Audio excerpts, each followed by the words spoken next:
Bahagya na tumaas ang presyo ng mga prutas sa Divisoria, kabilang yung mga bilog na prutas na pininiwala ang pampaswerte sa pagsalubong sa bagong taon. Live mula sa Maynila, may unang balita si James Agustin. James! Igang, good morning. Matumal pa yung bentahan ng mga prutas dito sa Divisoria pero bahagyang nagmahal na nga ang presyo niya.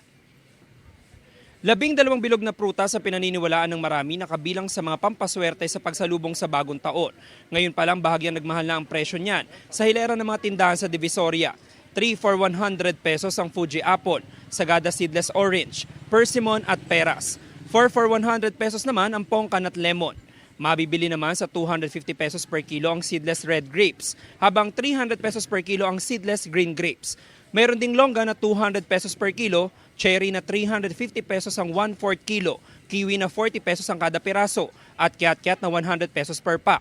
Ang ilang mamimili umiikot na para i-check ang presyo. Sabi ng mga nagtitinda, inaasahan nila ang dagsa ng mga mamimili simula sa December 28.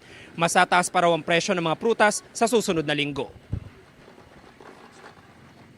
Taon-taon naman kasi, pagka mag-Christmas, hindi masyado malakas. Ang malakas talaga is pa-New Year. Pagtungtong ng 28, 29, 30, gabi-gabi tumataas. Malaki ang tinataas. O, katulad ng halimbawa ng ubas. Kahit anong klase, local man o imported, kailangan 12 pieces. Lagi nakahain nyo sa lamesa bago maghiwalay ang taon.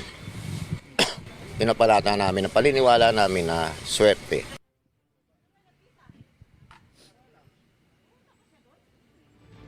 Samantala, Igan, ito nakikita nyo, ito yung Santa Elena Street dito sa Binondo, Manila. Hilera po yung tindahan ng mga prutas dito. At ngayong umaga po, nakikita natin na bukas na yung mga tindahan dito ng prutas. Pero simula bukas ng gabi hanggang sa bisperas na po ng bagong taon ay 24 oras na po silang bukas. Sabi ng mga nagtitinda dahil doon sa inaasahang dagsa ng mga mamimili dito sa mga prutas. Yan ang unang balita mula po dito sa Binondo sa Maynila. Ako po si James Agustin para sa GMA Integrated News.